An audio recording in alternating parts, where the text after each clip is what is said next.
Matt Provence here for Highlander Sports, and we're talking baseball. Six-year assistant coach Anthony Deleo with us.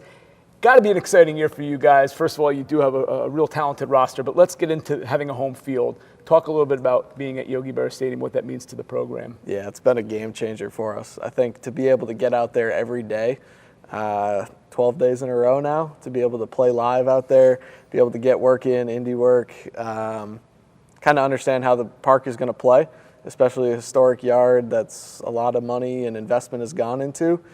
It's a game changer, both on the recruiting front, but also for this year's club that gets to get a lot of work in outside where we've never had that opportunity. Yeah, what's your favorite component about the park? Just as having walked around, had some practices, what do you like the most about the thing? I mean, the feel of it, just being so historic, to be there with the museum looking down at you, it sits down a little bit. To be able to kind of see how the dimensions are playing right now, it's a little bit unique. The numbers maybe don't match up with how it plays necessarily.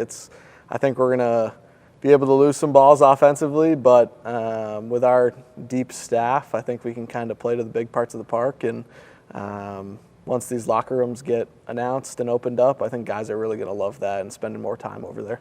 It's a really beautiful project, very exciting for the program. But what's also exciting is what's going to matter most, right? The play between the lines.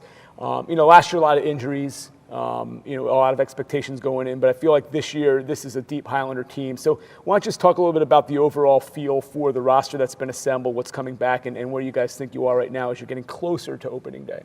Yeah, we're really excited. I think it's a really optimistic outlook, as always, but this year, there's something special about this group, and to have the deep, old offensive core is so nice. To bring back your leaders offensively at the top, with Albert getting healthy, with Luke, with Ray, Andrew Eppinger coming off injury, to pair with some really nice young pieces that are going to get to play quite a bit, is going to give us a huge base offensively, and then probably the deepest staff we've ever had, returning a lot of veteran innings on the weekend, but also adding 4 or 5 really young pieces that have taken massive steps in their development to be able to both eat innings and give us some higher ceiling performances, I think, than we've ever had. I think there's a little bit more velo, a little bit more stuff to kind of incorporate with our pitching staff directives that we always, lead the conference in walk rates and challenge in and around the strike zone. And all 15 guys on the staff have really bought into that.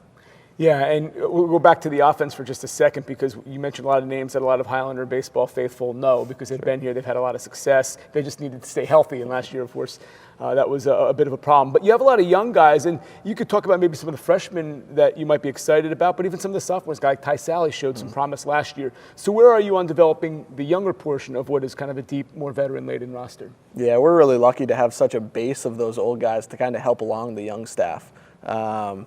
We've got, like I said, half a dozen offensive weapons that are really young and talented. The fact that they get to practice with that old group, that old leadership on a daily basis really raises the standard. And I think we talk about keeping that high standard daily, but guys like Ty are kind of primed for breakout. I think they had an awesome freshman year.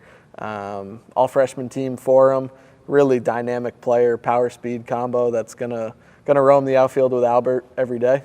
Austin Francis was a guy that had a lot of at-bats last year and kind of took his lumps at times, but was better off for it. He's a super tough kid that comes in every day and brings energy and has made really big strides on the offensive side to be able to hopefully give us the option to pencil him in every day.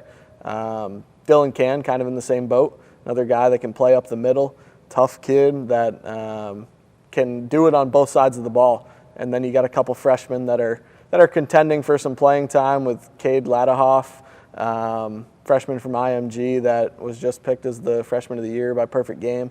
Can hopefully spell a couple of the older guys behind the dish maybe, as well as play some innings at first base. Can do it defensively, but his bat is really what has kind of brought him on the scene quickly. Yeah, it's exciting coming off another 21 season, getting healthy, having a brand new stadium, and starting in Miami. Best of luck down in Coral Gables, and really let's hope for another strong year from you guys. Thank you very much. All right, Anthony Deleo, 6-year assistant coach for men's baseball, and I'm Matt Provence. Thanks for watching this production of Highlander Sports.